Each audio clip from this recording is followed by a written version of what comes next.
Hey folks, so last week I had an interesting briefing with AMD. As I'm sure you're going to be no doubt aware at this point, Little Navi, or Navi 12, is debuting in OEM systems and laptops as part of the RX 5500 and 5500M range now. So let's go over a few of the key details which piqued my interest and what I think will be next up for the Navi lineup of graphics cards from Radeon. I'll leave the laptop-based RX 5500M to others to discuss, but needless to say it looks very promising and looks like it's going to give both the GTX 1650 and GTX 1660 range of GPUs a bit of a hard time. On the desktop, the baby Navi line is launching with the RX 5500, a 22 compute unit GPU with 1408 stream processors, a game clock of over 1.7 GHz and a boost clock, in reference form at least, of 1845 MHz.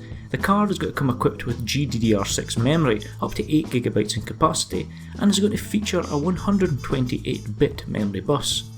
Now traditionally 128-bit buses were reserved for the lowest end of cards by both Nvidia and AMD, but unlike the GTX 1650 and the GTX 1660, which still use GDDR5 memory, the use of GDDR6 memory here means that even with a 128-bit bus, memory bandwidth is going to be a lot higher than what we would have seen last gen. For example, the GTX 1660 with its 192-bit wide bus and 8GB per second GDDR5 memory has a peak memory bandwidth of 192GB per second. Now if we see the same 14GB per second GDDR6 modules as is found in the RX 5700 lineup say, even with this 128-bit bus, the RX 5500 lineup is still going to offer a bandwidth in excess of 220GB per second and will match the GTX 1660 at anything above 12GB per second. Now during the call, AMD compared the RX 5500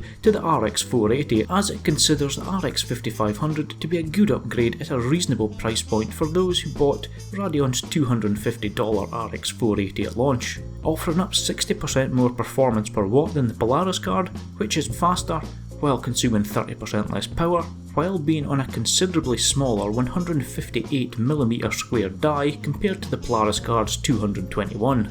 Now the RX 480, it's still a great card for 1080p gaming, and Polaris has seen a huge uptake in sales since the launch of the 5700, which was confirmed by AMD on the call.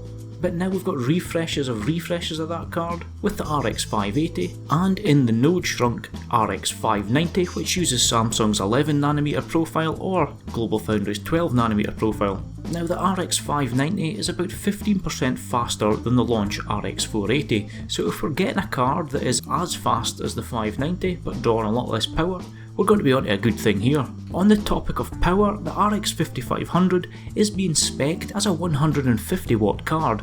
That means one PCIe power connector. Now I did ask if there would be any 75W variants to directly compete with the GTX 1650, but when you're looking at a card which could be about 50% faster than it, it's not really what this card is gunning for, despite it being spec'd as a replacement for the already heavily discounted Polaris line. What AMD did say though is that they're allowing OEMs on the mobile side to configure the 85W RX 5500M for either higher or lower power draws. So if we do see a 75W baby Navi, it's likely going to have clock speeds around that of the mobile chips, as well as only 4GB of GDDR6 to keep power draw down. So it all sounds really interesting, a true sweet spot card that, if priced well, is certainly going to disrupt the absurdly high prices of the GTX 1650 and is surely going to make a dent into the GTX 1660 sales too. I mean, we've already heard rumours Nvidia's lining up a 1660 Super with GDDR6 as a response to this card.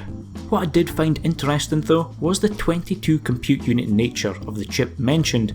Going by the die shot shown, this is a cut down piece of silicon, with a 24Cu part being possible on a fully enabled die, and with 1536 SPs in a hypothetical RX 5500 XT, there's certainly room to expand the 550 line. Now absent on the call was the rumoured RX 5800, with AMD telling me via PM that the RX 5700 line is remaining the higher end card, for the foreseeable future anyway. but they did reiterate the point that they are fully committed to bringing out a full Navi family of GPUs, so you can read into that as you will. And really, it probably wouldn't be too hard to suggest that the 24CU card with its 128-bit bus could essentially be doubled to a 48CU card with 3072 SPs on a 256-bit chip and gun for that RTX 2080 tier performance.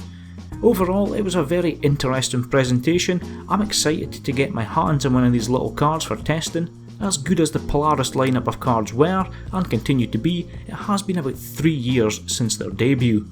So let's just hope that with this first gen everyone's version of Navi, AMD is going to be as disruptive with its pricing as they were with the first gen Ryzen parts at launch. But we'll wrap it up there, take care, and as always, I'll see you in the comment section down below, and in the next video.